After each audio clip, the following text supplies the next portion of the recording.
Hello, Rabbi. Good evening. How are you doing? Hi, David. How are you? Baruch Hashem. All good? All is well. All is well.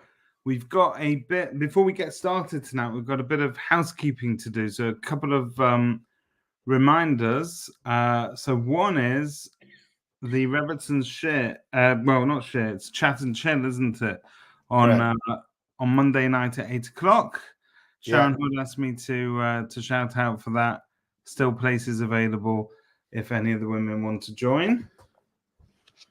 that's great. And we can't forget because, well, everybody who was in shul won't be able to forget. It was you had a special Shabbos, didn't you, in terms of the friendship circle being very much part of the show. And today and tomorrow is their campaign. So we've got a campaign link as well for anybody that wants to join. Let's have a look. Where are they up to? Do you know where they're up to? Let's have a quick look. I'll just have a look now. They've raised £240,196 out of their £400,000 goal. That's a huge goal. That's 60%. But it's 60% for the first day is good. It's good. They still have another hour, 2, maybe 3 hours left for today, and then they have tomorrow still. That's it's a really good start. Well done, ST and team. I think so, definitely. Right, we've got a topic tonight where I've had some feedback. So, and I remember now, actually, we used to get this feedback when we used to do Sunday Night Live more regularly. The feedback is that I don't give you a hard enough time, which means, what are you doing having a conversation with a rabbi asking whether prayer works? Of course, he's going to say that prayer works. And why don't you have a stronger counter argument? So actually, you sent me a clip, which I think probably which is worth having a look at to begin with, because not everybody fundamentally agrees with that concept of prayer that we all have. And there are very different ways in which to sort of swallow that problem. So do you want me to put that on, Rabbi? Yeah, let's go for that. Let's start. I think that sets the scene really nicely. Let's go for it. Let's give it a go. I think we're currently having problems streaming to Facebook, but I will look into that once this plays. Here we go. I'll put myself on mute. I want to take us back to something that you mentioned a little earlier about the gravity with which people take what you say. And I think because of the success you've achieved and the platform that you're on, people are enamored by you, and people in the Frum Orthodox community are enamored by you. And I think what that gives you an ability to do is it gives you an ability to really inspire people and to invite a lot of meaning into their life by being superhuman about things within spirituality that you might struggle with. And I've heard you share that davening, for example, something that you personally haven't connected with based on certain intellectual objections. And I want to invite you to get vulnerable about that struggle, as I think a lot of people might share that. So davening is super hard for me. Yeah, I have a hard time with davening because I have this sort of Maimonidean objection to davening, which is the way that you're taught davening when you're a kid is you're talking to God, and you're asking God for stuff, and God gives it to you. God is gumball machine. And I'm not a big fan of the God is gumball machine idea. I think that the idea that you use davening as a way to remind yourself to work in consonance with what God wants of you. And so when you're davening, it's really more about you than it is about God. I think it's a good way to view it. I also find it very difficult to do that in the context of a very well-structured davening. I mean, it's very difficult for me to read the same words over and over every single day, 3 times a day in Shemona Esrei, and feel like I'm getting the most out of these words. And you can read Rav Schwab on these things, and you can, bring commentaries, and you can try, but still, when you're doing it every single day, 3 times a day, it's hard not to eventually just find your way, like you find yourself, your head's in a different place while you're in the middle of Shemona Esrei than it should be like directly on the words and on what you're davening for. And so, on a conceptual level, the idea of a not systematized davening is very attractive to me. Like the idea that I get more out of when I'm thinking about God most is when I'm actually reading Rambam, or when I'm actually doing learning, or even when I'm studying Sorba Mirabanan, right? Like when I'm doing these sorts of stuff, that I connect more with that. I connect more with the intellectual side of Judaism. And when it comes to the spiritual side of Judaism, it really is more like the ceremonial stuff. Right? Like when I'm dancing on Simchas Torah with my kids, particularly with my kids, I feel it a lot. When I'm dancing with my kids, when I'm doing Kiddush on a Friday night and my kids are there, that kind of stuff is very, but like davening is hard for me. And so when people, have a hard time with davening, I totally get it. I also think that, frankly, we in the Ashkenaz community kind of do davening wrong. It's less of a communal activity than mumble and finish, right? It's like you mumble through a paragraph of Pazukah de Zimra and then somebody says really fast the last 2 lines.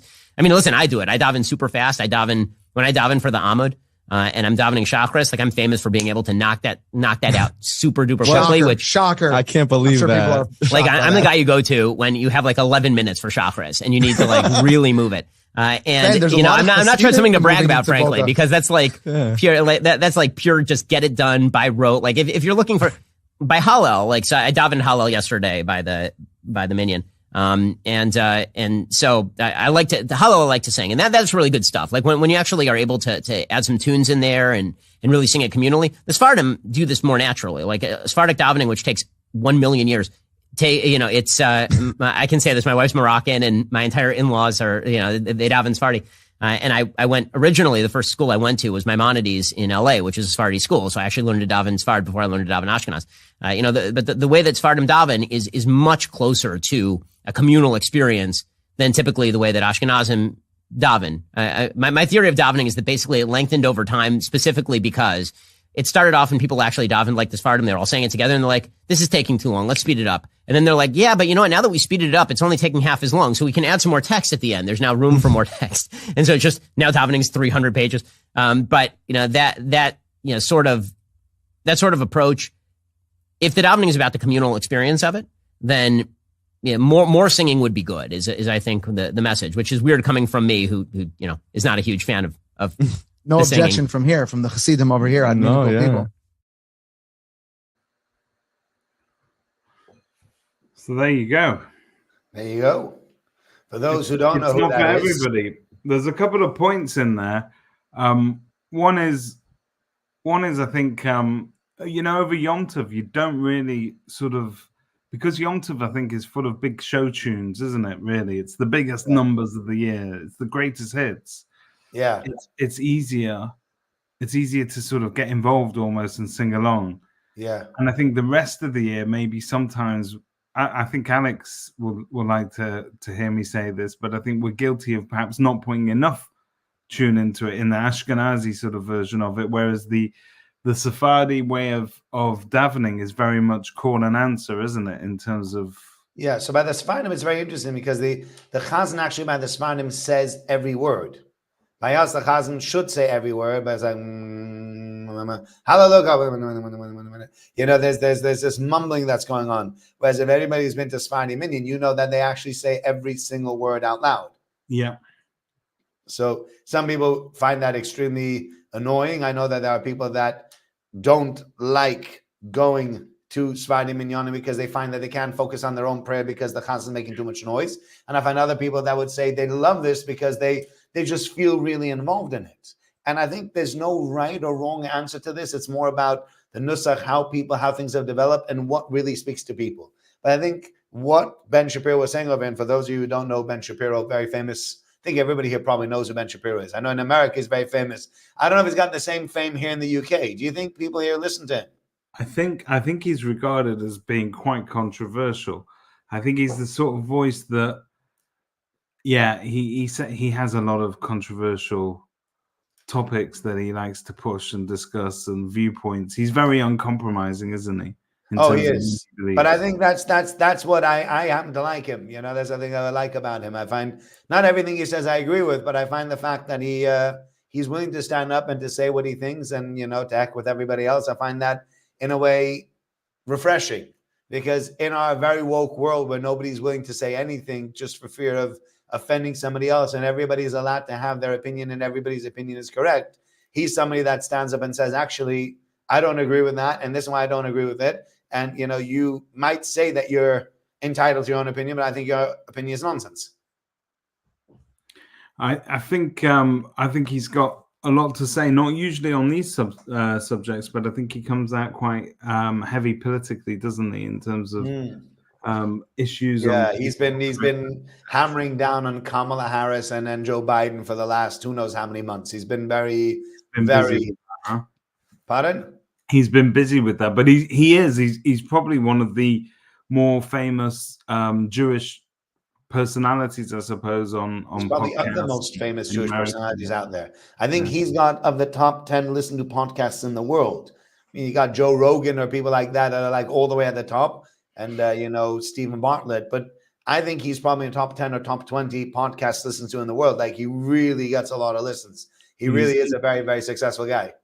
He's definitely up there. So I think he's got one perspective, which is that it just the way that we daven doesn't work for him. Yeah. But there's another the second perspective also. So I think there's two perspectives. I'd like to look at both of them.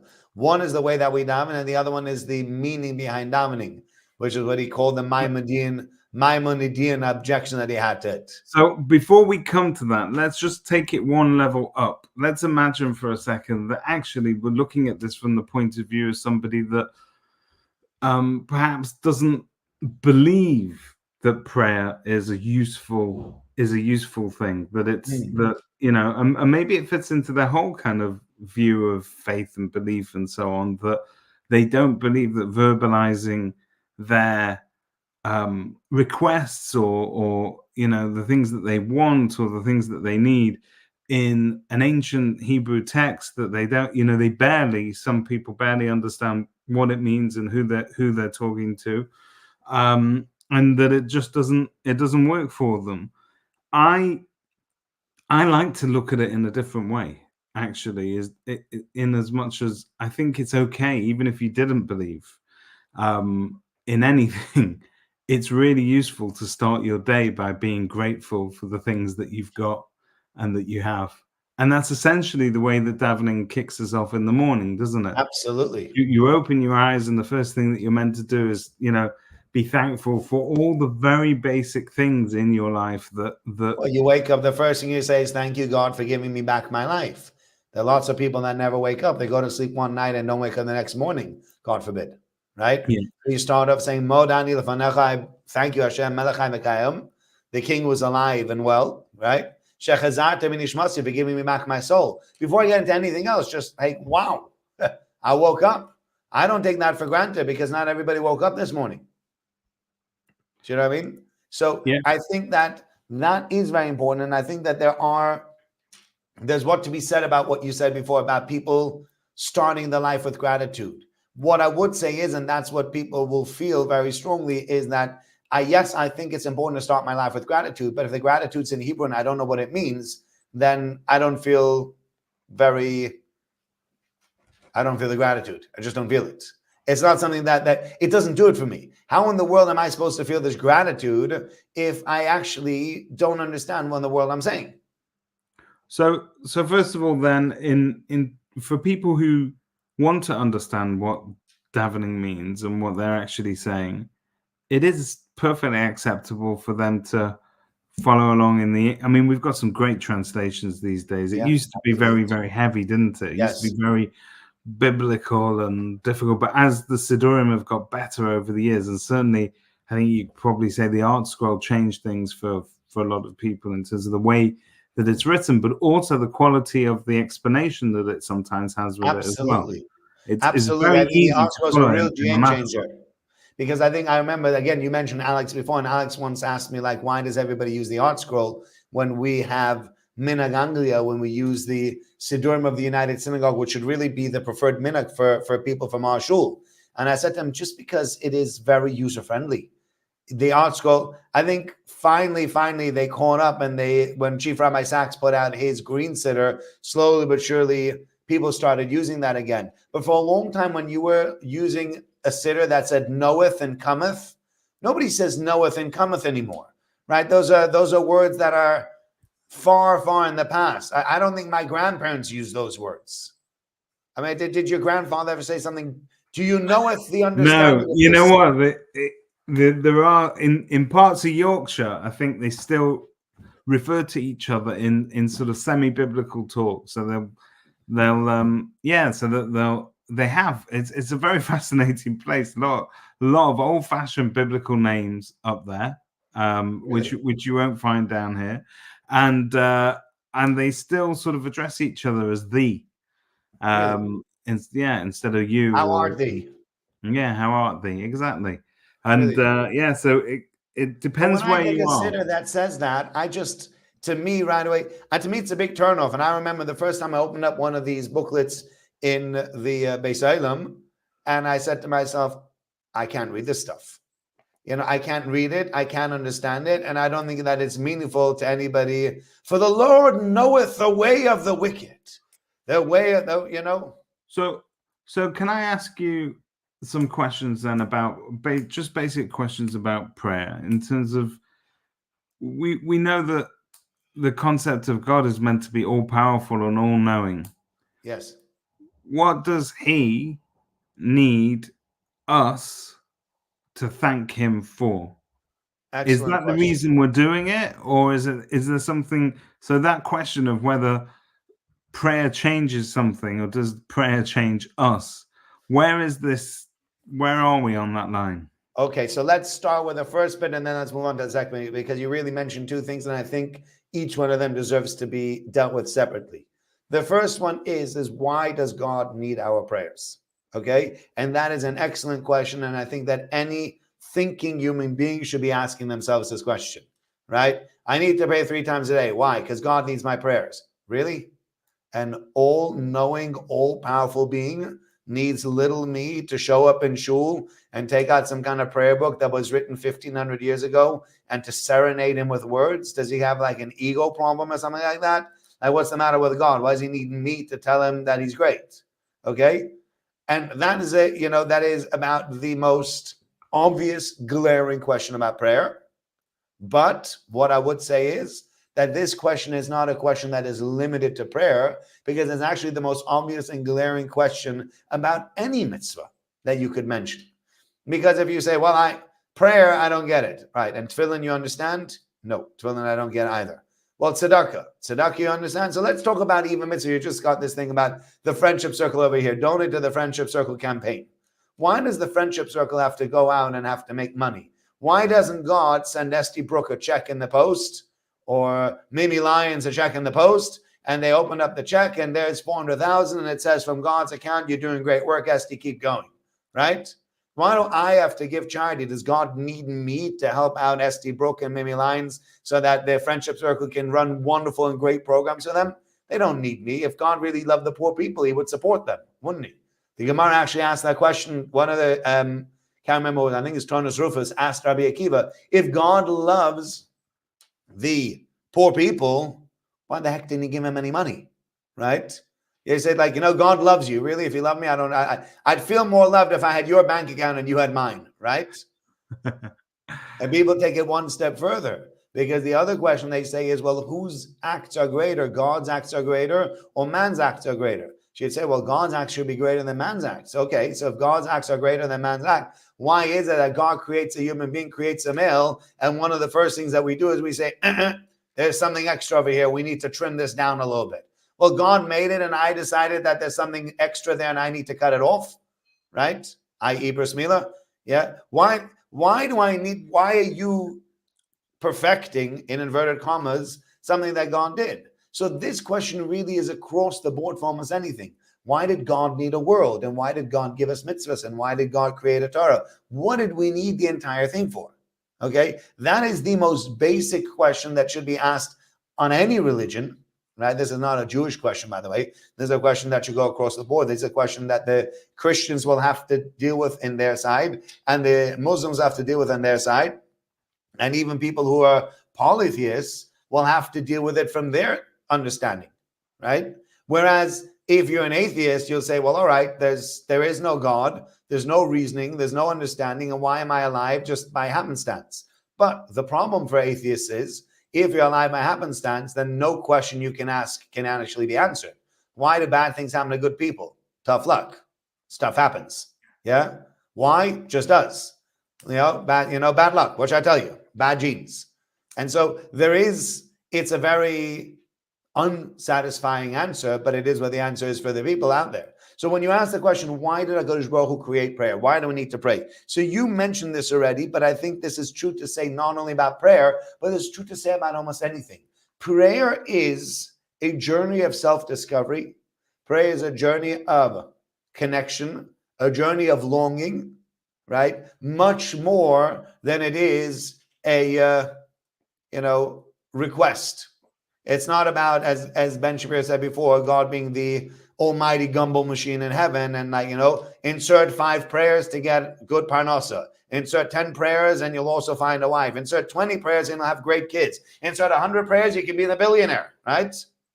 That might not be you're right, but I think one of the most basic things, and I think everybody does it at some point in their life, yes, is if you have any concept of faith or God, and again, it's not a Jewish thing, you can be in any religion, but at some point, if you think there's a higher power out there that might be able to help or assist you with whatever it is, people make deals. They make deals in their head. They say to themselves, if you just allow me to do this, then I am going to do that. I promise. Yes. And it's, I think the drunk people make deals with the toilet. That's the greatest proof that we have people that any atheist, when he's on the toilet and he's drunk, he's like, oh God, Joe, get me better. Yeah.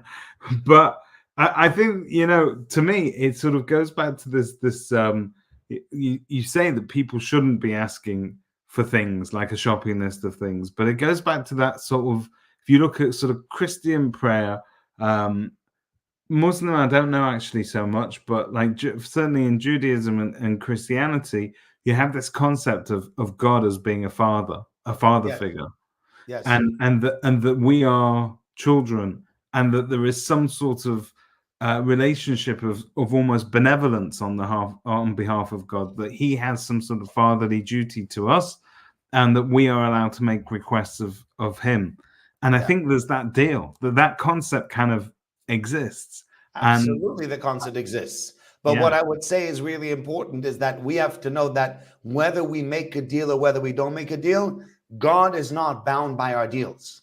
Okay, that's the important thing. See, if I made a deal with you, David, then I would expect you to keep your half and you'd expect me to keep my half, right? But if I make a deal with God and I say, God, I did my bit and you didn't do your bit, you didn't have God shake hands with you on it. You say, God, if I give £10,000 to charity, I want now to make £50,000, £100,000, £500,000 on this deal. And guess what? The deal went sour. I gave 10 grand to charity and the deal went sour. And you're like, God, I kept my bit of the deal and you didn't keep your part of the deal. Yeah. But God didn't shake hands with you. I think when we make these divine deals, it's not, I think people seem to imagine like, you say, I will do X and God will do Y. You imagine this like imaginary massive hand coming down from heaven going like, let's shake on it. Let's shake. Okay, well done. It's and it just don't happen. I'm smiling because as you were saying that, I sort of had an image of Tevye from Fiddler on the Roof in my head, because that's he's constantly making deals with God, asking him questions. Why isn't he rich? If he just does this, will he do that? And I think if you go back through sort of Yiddish writings and storytelling, I think that's a huge, that whole making a deal with somebody that never really gives you an answer back, and making a deal into the ether and hoping really that somebody's listening on the other end. I think it's a constant theme of almost like a cultural theme. Yeah. And I think that theme comes from lack of understanding what prayer is. So that Tevye wants to be a wealthy man, and he says to God, please make me wealthy. Please make me wealthy. I want to be wealthy. Give me money. Give me money. And God's like, no. Right. And it's a very, very difficult sight to watch as he tries to muddle through over there on Atefka and how it goes and marrying off his daughters, and she doesn't want to marry the wealthy butcher, and so she ends up marrying the other. It's very, very complicated.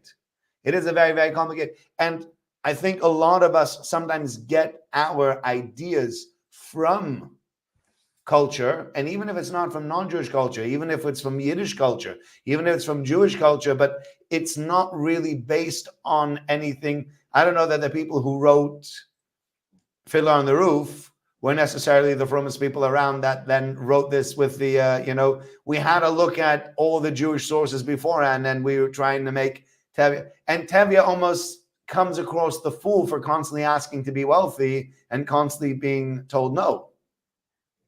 Yeah, I suppose, but if you have a look at, I think you mentioned it before, you alluded to it. I think if you were to look at, you said why do bad things happen to good people and those Yeah. kind of questions. But if you look at our history, and you don't have to look too far, you can just look in the last few weeks, if you want, few years, few months.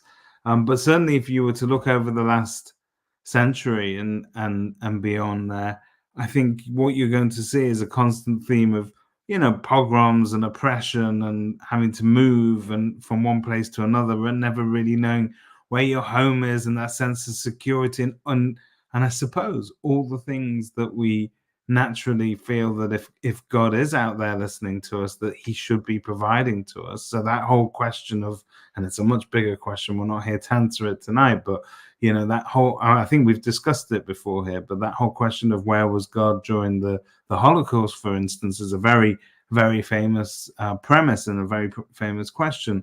But it's easy to see how sort of centuries and centuries of oppression and being treated in that way sort of leads people to that.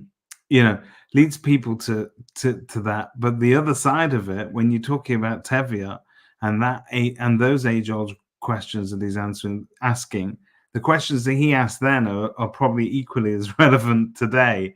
And I just think the Jews, they go in that cycle, don't they? Because they have to ask those questions, and they have to have that conversation with God. I think it's important because I think the truth is that the conversation in of itself is important. And that's what we're going to talk about davening as well. The conversation is important. Oftentimes, it's not almost as important what you said as the fact that you had a conversation. So let me ask you a question, right? You'll come home every night and Miriam will be home and you'll sit down to have dinner and you'll talk to her and you'll say, how was your day? And she'll tell you a little bit about her day. And she'll say, how was your day? And you'll tell her a little bit about her day. And if I were to ask you now, what did you say to Miriam last week on Monday night? Chances are you don't remember, okay? Because that conversation might not have been that important. And by the way, if you change it around to me and my Miriam, it's the same thing, right? I won't be able to tell you what I told my Miriam on Monday last week either, right? And if you ask my Miriam, she'll say, look, he never listens to anything I say anyway, so he's not going to remember it. No, but I don't know if that's true, because even if you did listen, I don't remember, because in the end of the day, a lot of the conversation that we have is not so important, the content of the conversation, more the fact that we're having a conversation. If your wife came home from a long day at work and you had your head in your computer and in your phone and you just waved at her and she says, you coming to sit with me? I'm like, no, I'm watching Netflix now. And, you just spend the next 3 hours watching Netflix, and then you just went to bed, woke up the next morning, went out to work and did that again and again. Now you've reminded me what Monday night was like. Yes, that's exactly what it was.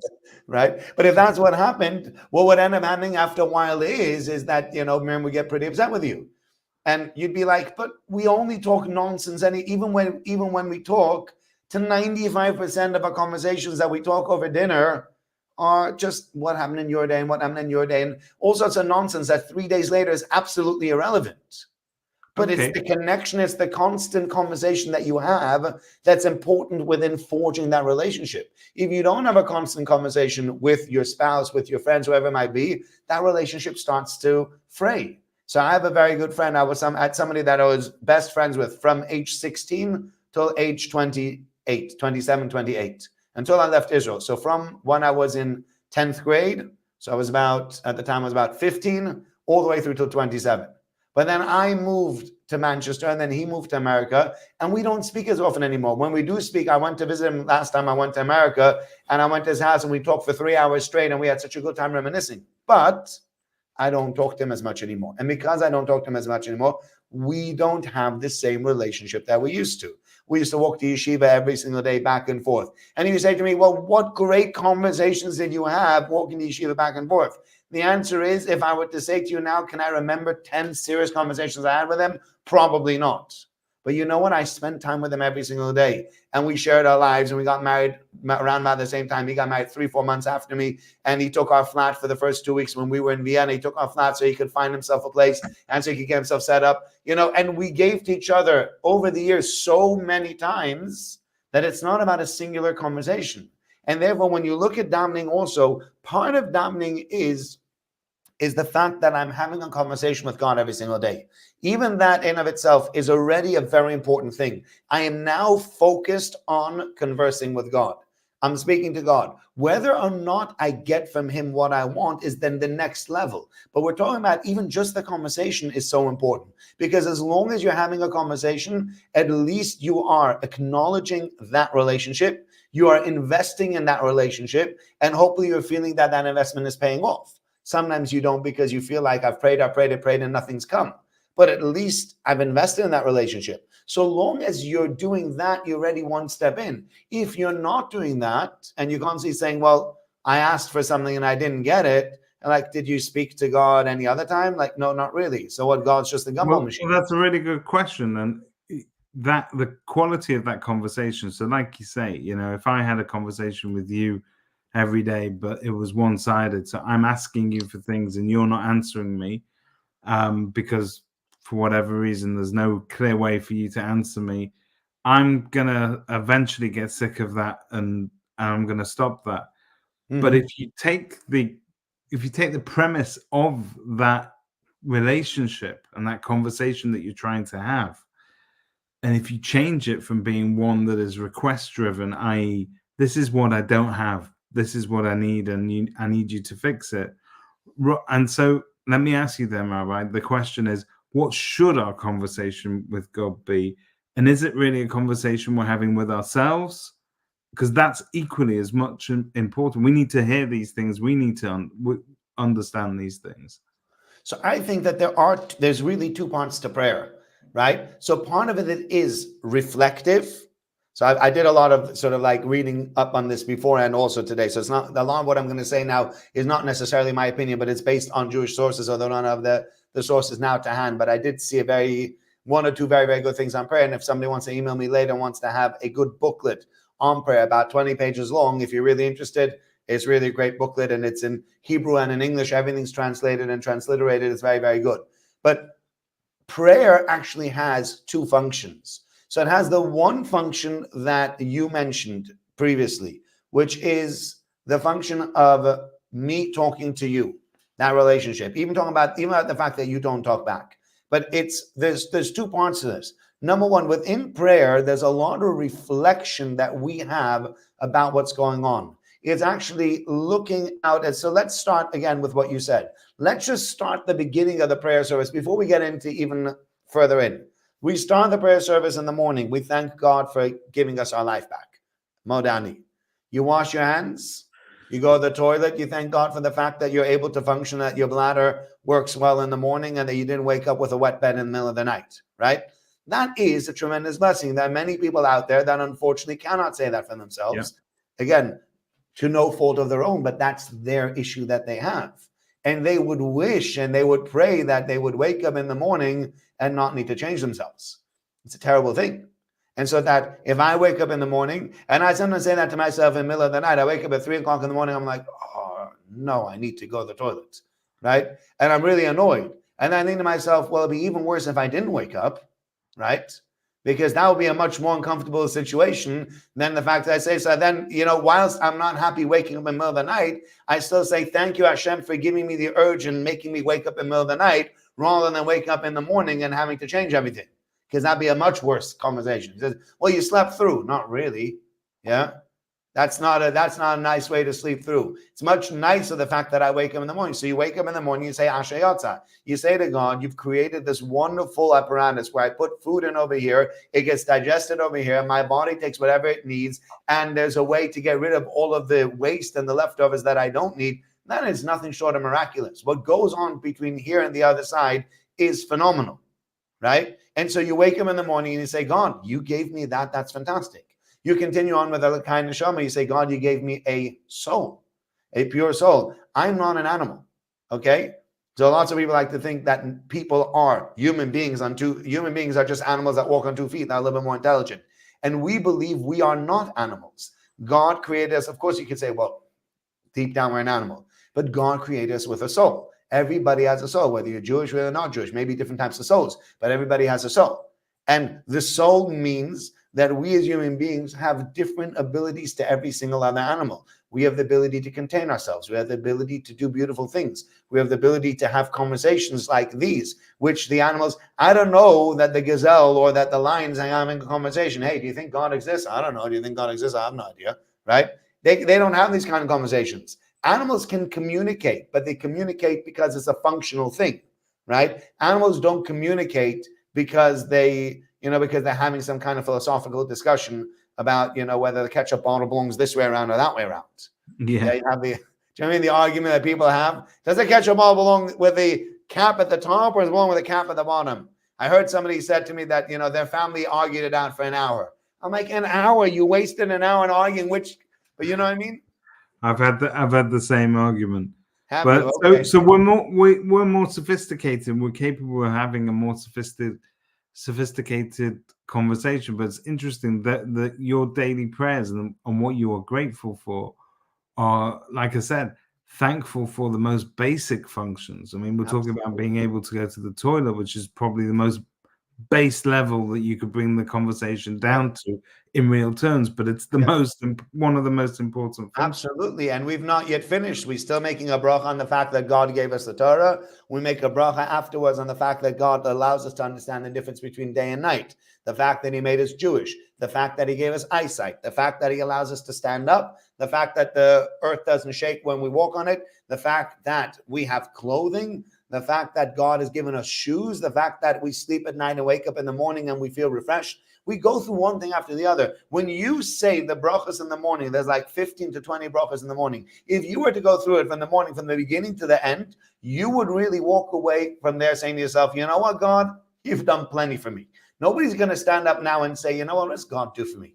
Because when you read that, you say, actually, I feel very blessed. I feel very, just by saying these things and by reminding myself that these things are actually things that have happened to me today, yesterday and the day before also, but today, just this morning, I woke up and I had clothing to wear. I had glasses I was able to see, because without my glasses, I can't even see you properly, right? So Baruch Hashem, I have glasses. And Baruch Hashem, I have a suit, because I'd be embarrassed to walk around with, in a ripped suit. And Baruch Hashem, I have shoes, because otherwise I would have been all wet today walking in the rain. Baruch Hashem, I have all these things. So by the time you finish those prayers, a person actually feels quite grateful. So you'll say, wait, but the other side never answered anything back. Well, that's true. I didn't get a response from God. But on the other hand, if I focus correctly on those prayers, I actually feel that there has been a hug from God there already this morning. Because as you said, the most basic function, I woke up, I was able to go to the toilet, I was able to dress myself, I was able to stand up myself, I was able to walk to the car myself, I was able to drive a shul myself, I was able to put on tefillin, I was able to daven, etc., etc. I feel very blessed. And I can say, especially as a believer, I can say, this is not coming to me because everybody gets this. Because first of all, not everybody gets this. And we know people that cannot do all of these things, right? Or some of these things. We know people that don't have the money and therefore don't have the clothing. We know people that have problems with their back and cannot get up on their own. We know people that unfortunately are incontinent. We know people that have dementia and that don't know the difference between day and night. We know people that have sleep apnea and wake up in the morning and are exhausted from a night of not sleeping. And that happens to them night after night after night. So that this isn't to be taken for granted. And so when I wake up in the morning and I refocus my mind and I say to God, thank you for doing this and thank you for doing that and thank you for doing that. By the time I finish, I should really feel, if I've done it correctly, I should feel real connection to God, even though he's not said anything back, because in the end of the day, I've seen everything there, right? And I think part of, I teach a lesson I teach in a seminary, and one of the things that I teach over there is something the Chovos HaLevavos says, a sefer called The Duties of the Mind. And he speaks about looking for God in everything and everywhere. And I often say to the girls, the more you look for God, the more you'll see him. And the less you look for him, the less you see him. But it's like if you walk around, I'm sure you had this when you were in uni as well. You walk around and you find a little note that says, Johnny was here, right on the wall. Yeah. But Yeah. if you see one Johnny was here, it's weird. But if you walked around the whole university and you found wherever you went, you found Johnny was here, you'd be like, who is this Johnny guy? He was like everywhere. And everywhere he went, he wanted people to know that he was there. Yeah. But God actually leaves little clues everywhere saying God was here, God was here, God was here. But if you don't read the clues and you don't see them, then you walk right past them and you're like, where is he? But if you open up your eyes and look around, there's clues everywhere. And part of prayer is a self-reflective process where you start to say, if I woke up in the morning and I went to the toilet and I got dressed and I just went straight to work, there's a good chance that I wouldn't even think about the fact that God allowed me to go to the toilet in the morning. I'd just be like, hey, everybody wakes up in the morning and goes to the toilet because you've not gone to the toilet for 6 or 7 hours or 8 hours, however long you're sleeping. And so chances are you're probably desperate by the time you wake up in the morning. That's pretty normal. That happens to everybody. And so that's normal. But when I refocus and rechannel my energy into understanding that prayer, then that changes everything for me. So that's part one of this. Okay, so that's part one of that conversation. Is you're saying, I'm having a conversation with somebody that's not answering back, and so therefore I should feel very, very disheartened by it. Yeah, if I'm waiting for an answer, I feel disheartened. But if I'm thanking and I'm having that reflective process, then actually I don't feel disheartened. I feel very buoyed by the conversation every morning. Yeah, no, it's a privilege, and I think just as a basic function for human beings to stay focused on their lives, mentally focused, and it's nice to start your day with some sort of meditation of gratitude, just being grateful for what you have. I don't think you can beat it. Yeah, I mean, even if you were to call it from the I'm not saying this is not a religious concept as well, but even if you were come at it from a less religious perspective and you just call it mindfulness, right? But this is mindfulness. Mindfulness is closing your eyes and living in the moment, right? It's not about, oh, where do I need to go now and what I still have to do? See, because you can make yourself a to-do list from today till tomorrow of 20, 30, 50 things you have to do today. And you're sitting in your office, you're taking them off. I have to call this one, I have to call that one, and I have to send an email to this one. So you got through your whole to-do list. But for not for 1 second did you stop and just focus. Remember Deborah Fraser once, did a bit of a workshop in Shul on mindfulness. And I think people really enjoyed it. It was just being aware of yourself in the moment.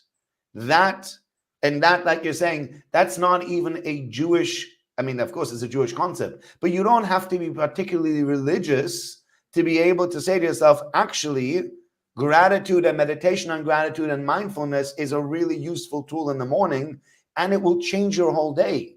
Because when you wake up in the morning and you're grateful for everything that you have, you're starting your day on the right foot. You're starting your day on the foot that, like, hey, I got so much stuff. I'm actually really, really lucky to be in the position that I'm in.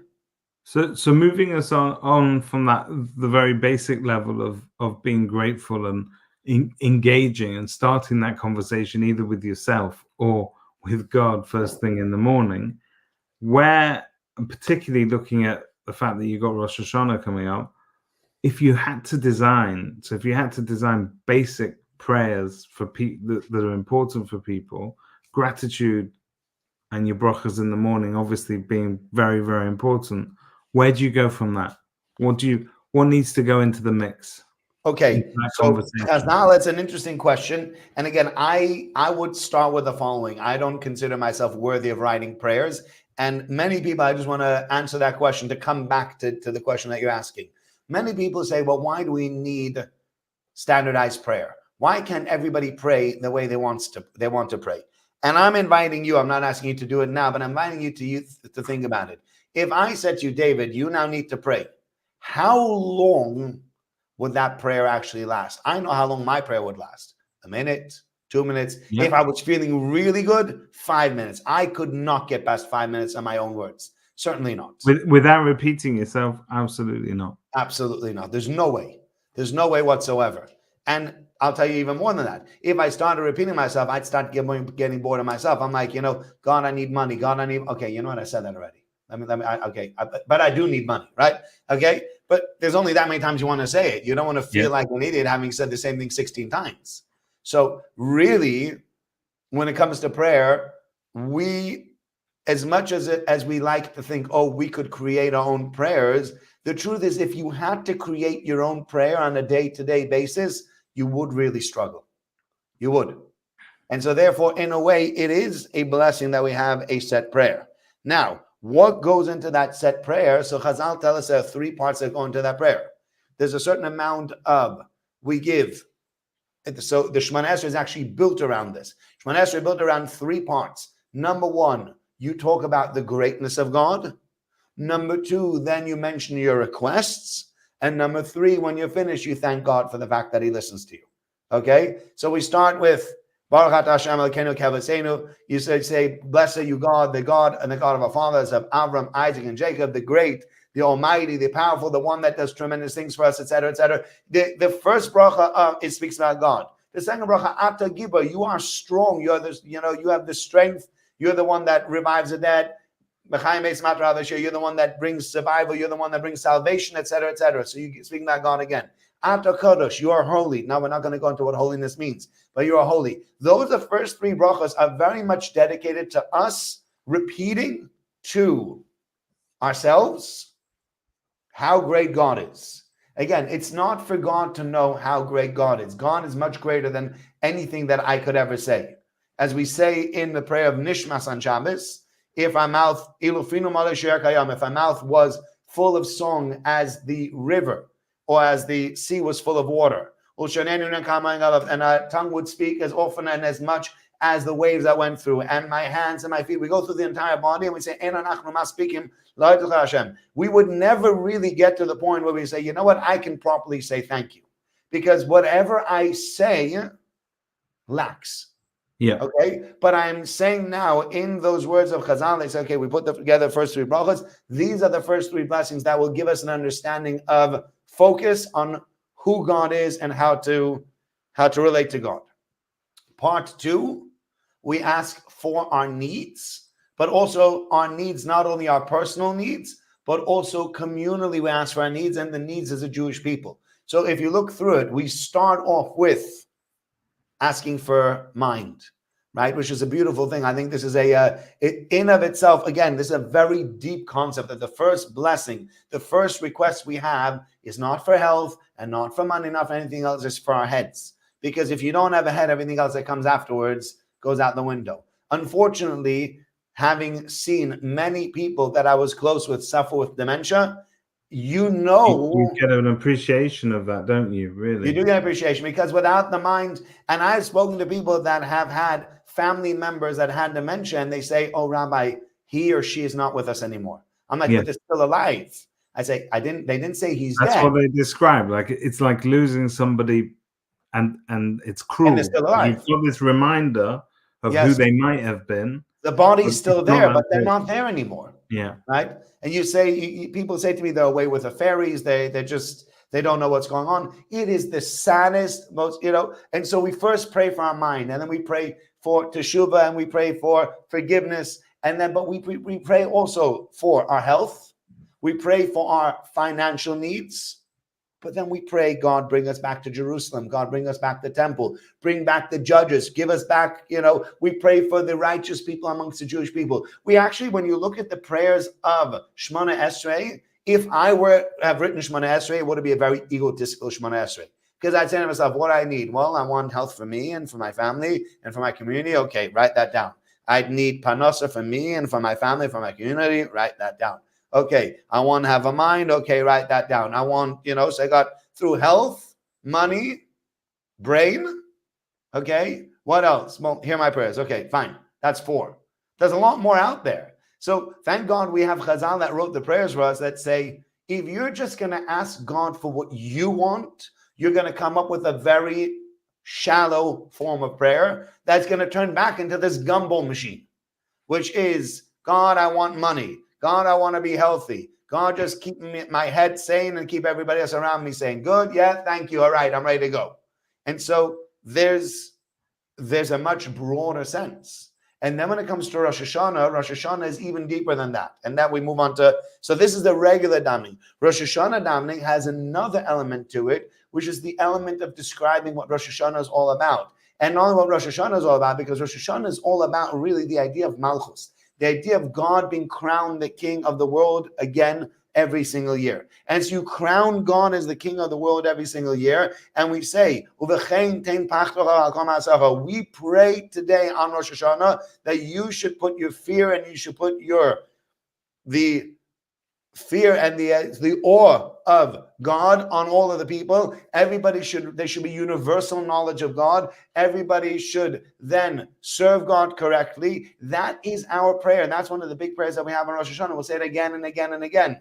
Through etc., etc. As you go through that Shemana Esrei, we are actually praying and we are reminding ourselves that actually, as we are in this world, it's not good enough. This is not really where we want to be. This is only a step in the right direction, but it is not really everything that we want, because everything that we want is going to come at a different point in time. And until we get to that time, we're never really going to have everything we need. Life's not going to be perfect. Life will never be perfect for anybody. And so if I had to create prayer again, as I said, I probably would create a very shallow form of prayer. And let me ask you something else, because I think it's probably a whole session on its own, Tehillim, yeah? But whenever we have bad times, so it could be a war, somebody could be ill, it could be pretty much anything. The first thing that you are told to do is to say Tehillim. Right. And Tehillim to me isn't, so you talked about Shemona Esrei, you've got 18 prayers there that are all, that have a sort of a beginning and a middle and an end. It's like, please, can I have this? Thank you for being that. You know, and it has structure. Tehillim doesn't have the same structure, because Tehillim is a lot more, I want to say philosophical. It's certainly more poetic, isn't it? Definitely. If you look at the translation of Tehillim, it's some of the most beautiful words ever written. It's like very, one very long poetic. love poem, isn't it, really? Yeah, but what's very beautiful about Tehillim, and it's interesting, the Rebbitzin, and then this is a shameless plug over here for my wife's shir. My wife has a shir that she gives on Wednesday that is well attended, could be better attended by people in the shul, but certainly well attended.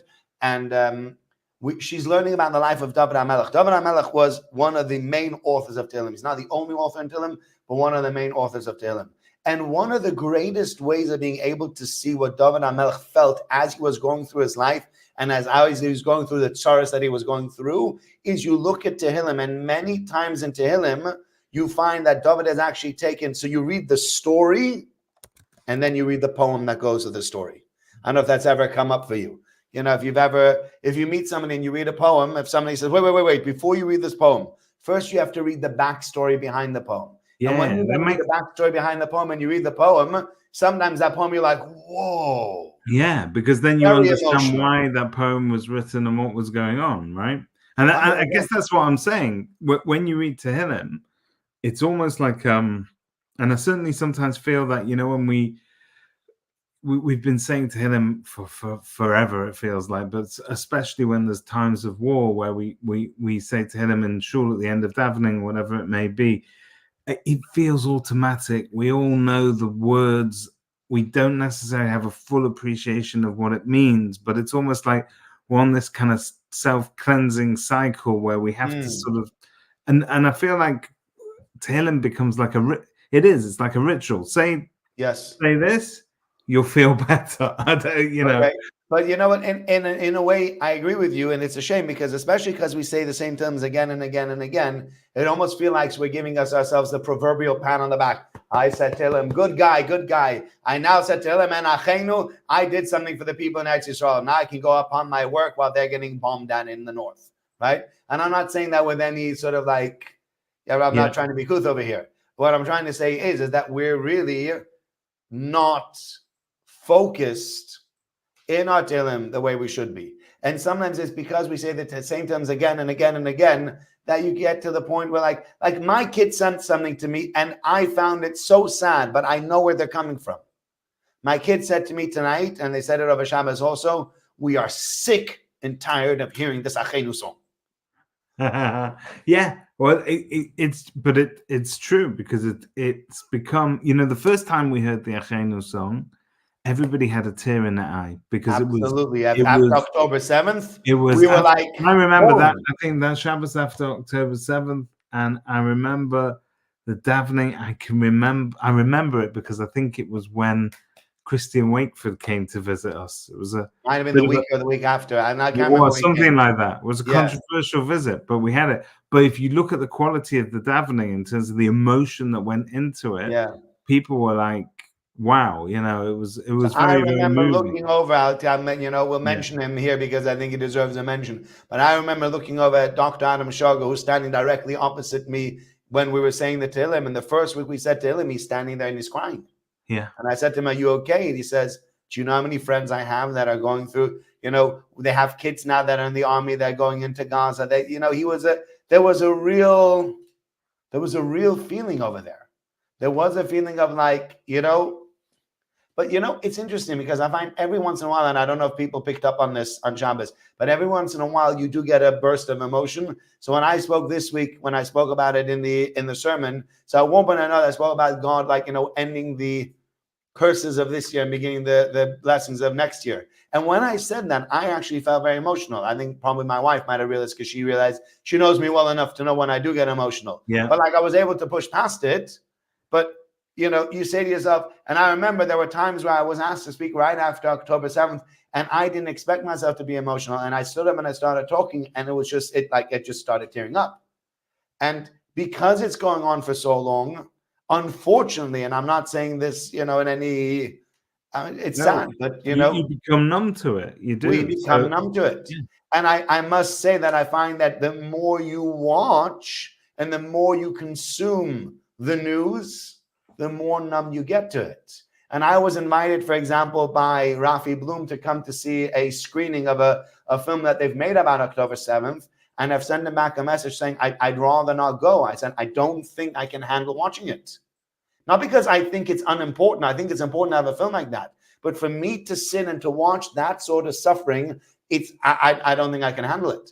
I didn't, when I started watching after October 7th, some of the things, I had to shut it off. My wife was getting anxieties from it. I was feeling really terrible about it. And I said, I can't watch it. And people said, but how could you not see what happened to our brethren? And I feel sometimes, how could you watch it? How could you just watch on and say to yourself, yeah, whatever, they got shot and this one got, it's just the footage is so raw. It's so painful that to watch it is very, very painful. But the more you watch it, the more like, yeah, okay, there were 300. How many rockets today? 300? Okay, yesterday there were 400. That's nothing. We got Iron Dome. So we get like very jaded by the whole thing. There are people that are living through a terrible time in the north and the south of the country, and we're just going about our way and saying to them like lackadaisically and by road and patting ourselves on the shoulder of having sung Achenu. And in reality, you have no idea what people are going through. So it's very difficult. I know we've not got much time left, but the question was, does prayer really work? So we've talked about what prayer is, how it should be structured. We've talked about the different types of prayers. Rabbi, what are your thoughts in terms of whether it works for you, whether the transformation's with you, whether it works in a transactional basis? Okay, so let me tell you a few bits and pieces about this. And that's the following. Does prayer work? The answer to the question is yes. The only caveat to that is it doesn't always work the way you feel it should work. Okay? So let me say a few things. Number one, there were times where I've had some very, very heartfelt, intense prayers. There are times where people in my family have been unwell, and I remember going to the Kotel, and I remember praying there, and certainly there I felt that prayer was very, very pivotal to me in my feeling. And that, and this is before I was a rabbi. I was still just learning in yeshiva. I was 18, 19 years old. I didn't have the maturity that I needed for that. And yet I felt very strongly that those prayers, whether they were answered or not, I felt there was something very special that happened during those prayers, because I felt I really opened up to God in those times in a way that I'd never opened up to him before. So certainly, is there a time where prayer can be cathartic and where prayer can make a change in you? Absolutely. That's that point of prayer. Does prayer work as far as receiving what you want to? At times, yes. There's a story that I think back to, and again, I cannot mention the names over here, but this is a true story that happened to me. There was an individual in our shul that passed away, and there were family, and one person within the family wanted to speak, and somebody else within the family didn't want that person to speak at the funeral. And I was stuck between a rock and a hard place, because somebody came to me and said, stop him from speaking. And I'm like, this is not my job to stop him from speaking. And somebody else said, well, he has to speak because he's a family member. And it was won't be the first or the last time that happens, I'm sure. No, but you know what it was? But it was really intense there, because there was like, it was children, grandchildren, brothers, sisters. There was all sorts going on over there. And I'm not involved in this whole family discussion and machlokes, and I don't want to be, because I don't want to have to take sides on this one. And I thought to myself, and what happened was there were two speakers. And the first one spoke, and he spoke really beautifully. And I thought to myself, like, the first speaker finished talking, and I said to myself, okay, here it comes. Speaker number 2 is going to have to say his thing, and I'm not exactly sure what's going to happen now. How's everybody going to take to this? And what ended up happening is I closed my eyes and I said, God, I have no way to sort this out. Sort this one for me. I have no idea how I'm going to sort this, because no matter what's going to happen, someone's going to be at my neck. And what ended up happening is, this is a true story, because I was there. I'm telling you, it's a true story. What happened was I turned to the family member and I said, it's your turn. And he goes, I'm so choked up by the last speech, I can't speak now. And I was like, how did you just pull that off? Yeah. And I thought to myself, God, well, you are on my side. I don't know if you're always on my side, but you were certainly on my side today, because I had no way to pull that one off. And that actually happened to me. And when that happened, I said to myself, that was a little prayer that I gave, and I saw tremendous success from it. And there have been other times where I've wanted things really to work out, whatever it might be, and it's not worked. But as I speaking to Daniel Hammerger on Friday, and he said to me, he just mentioned it to me, and I said, oh, because you said it, I'm going to mention it today at the, he said, sometimes your prayer goes somewhere else, so you want somebody to be healed. Sometimes they might not be healed from the prayer that you have, but it means the next time the nurse comes in and needs to find a vein, they'll find the vein. The next time they need to give medication, they're able to get the medication down without having to choke the patient to try to get it down the throat. There's lots of little wins that happen along the way, but we often look for the big win only. And if we get the big win, we say, prayer works. And if we don't get the big win, then we look at God and we say, come on, you can do better than that. But it's not about the big win or not the big win. It's really about understanding that I pray to God. It's a process for myself to come closer to him. And at times I will get a positive answer the way I want it to. At times the answer will be, I'm giving you something else. And at times the answer will be no. And that's okay. And I think as believing human beings, we have to be okay with the fact that I could pray to God and God could say no. Because if I could pray to God and God cannot say no to my prayer, what kind of God am I serving? He has to give me what I said. That's true. He has, pardon? That's true. Yeah. He doesn't have to give me what I asked for. Am I deserving of receiving what I've prayed for? Sometimes. And I suppose that's another concept of faith, isn't it? That when life doesn't go the way that you want, when you don't get the answers that you need or you want, yes, then you have to have faith that it's part of a grander master plan that you don't have. You don't necessarily have the intelligence or the insight to look into that. Absolutely. Somebody else has plans Absolutely. for you. But I must tell you, and then maybe we'll finish with this because it's getting late, but to me, it's a very, very calming thing. The fact that I don't understand the master plan and that there's somebody else that's pulling the strings, as far as I'm concerned, is a very, very, to me, it makes life easier. Because then I can at least say, well, if things didn't work out the way I wanted to, there's still some kind of rhyme or reason behind it. I might not understand it, but at one point or another be positive. If I didn't believe in that, so basically what you say is I wanted X to happen, X didn't happen, and God's just sitting up in heaven and he's laughing at me. Or if there is no God, you're just saying, well, stuff happens, live with it. Okay? So to me, the fact that I can look towards a higher power and say, this higher power knows what's best and made the decision not to listen to my prayers, and I have to be okay with that as well, is actually also meaningful. And I think if a person can understand that we are not dealing with a gumball machine in heaven, and sometimes you'll put in the quarter like with soda machines or whatever. There have been times I've thrown in money and what's happened? The money's been swallowed, and you push the button and the drink doesn't come out, and you kick the machine and it still doesn't come out. And you just walk away and your money's gone. But, I think it's important to have that conversation. As I'm listening to you, you're talking about the importance of prayer and whether it works or not. And I'm trying to think about the time where I had a really deep sort of connection. And it's interesting. I don't know if you've ever been to, so I once got invited by a client, actually. I was only very young, 17, 18 at the time, to go to 770 in America and to visit the kever of the Rebbe.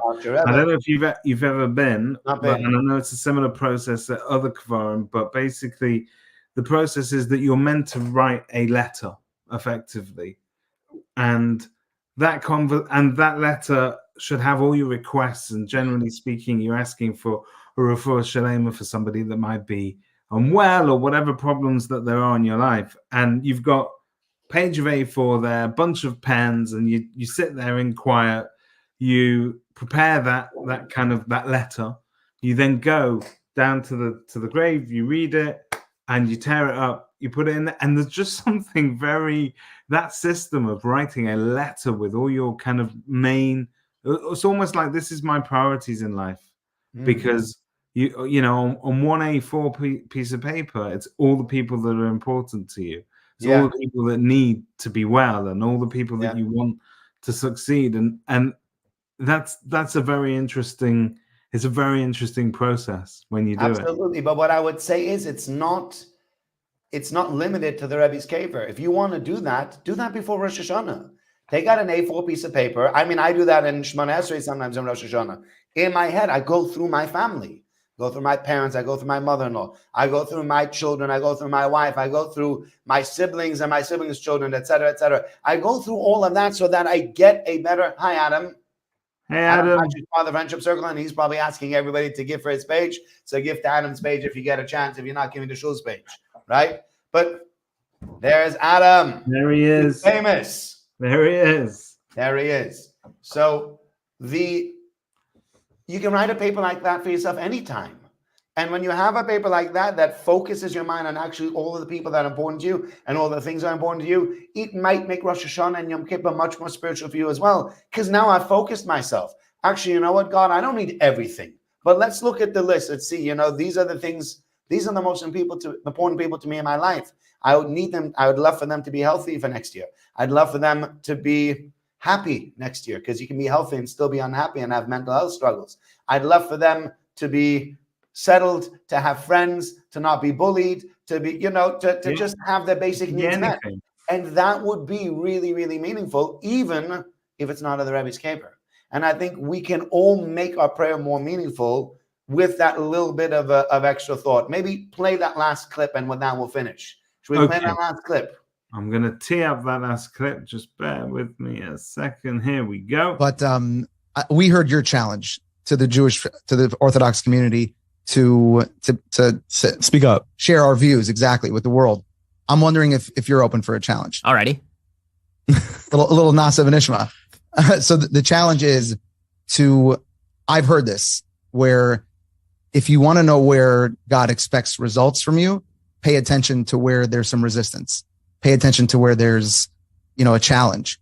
And I think in the position that you're in, you can be an incredible symbol of someone who has grown through that challenge of davening. And maybe at some time in the future, maybe in 6 months from now, maybe in a year from now, our listeners, I'm sure, would love to hear how that spiritual journey, right? We're spiritual beings in a human condition, right? Not human beings on a spiritual journey. And I'm sure they'd love to hear how that relationship with davening might have developed further. I like that. That's good. Okay. I'll take that up. If you have any sources you want to send me and some advice on that, let me know. Will do. So I think that's really the challenge. The challenge is to look towards Rosh Hashanah Yom Kippur, which is coming very soon to a shul near you and to a non-shul near you also. But it's coming very soon. And that's the challenge, to be able to say, well, I'm going to be in shul anyway. How do I make that a more meaningful time? How do I ensure that my davening actually is not just about page after page after page, and I don't get it and I don't understand it, and sometimes I like the tunes and sometimes I don't like the tunes? It's really about making that journey. And if you can change it around to becoming a meaningful journey, it's actually a very, very meaningful thing. And I think if we can learn to harness the power of prayer, it is tremendously powerful if you do it right. And hopefully we'll be able to harness that. Hopefully everybody here will be able to take some of the things that we said tonight. If you want more information, you can get in touch with me. There's a lot more to be said about the topic. Thank you so much, all of you, for joining me. Thank you, David, that was a really enlightening 1 hour and 10 minutes. And I think you pushed me harder than you have in the past, which is also great. I hope that people out Otherwise, there. I get in trouble from your fans. They know what way you're going to go with it, but they want some resistance in the meantime. Absolutely, we like the resistance. I have no issue with it. I think it's great. I think only good things, actually. And it's funny. I think that Judaism is one of those religions that almost encourages you to question things more than normal. Absolutely. And I love being able to turn it all on its head and to ask those questions. And I don't think we never sort of do it disrespectfully. And hopefully we always get to the right place. But the one thing I've taken out of this is that concept of the letter, and trying to sort of put things down clearly in a way that actually you could actually probably take that to shul with you and read it back whilst you're in shul. I don't think you can. I think you should. I think you should. I think everybody should make themselves a letter. Be a beautiful thing if you pulled something out of your pocket and you had a quick think about it and had a glance at it on Rosh Hashanah and Yom Kippur and say to yourself, actually, there are lots of people out there that I'm praying for. And there are lots of things that I'm praying for. And Rosh Hashanah is a very meaningful day. We've not had the easiest of years, and we can pray for this year to be better. And we do pray that this year should be better. And if we focus our mind on that and really have on a piece of paper where I don't have to suddenly during Shemona Esrei think like, oh my God, what I want this year. No. I spend 20 minutes, half an hour putting it down on a piece of paper. I know exactly what I want out of next year.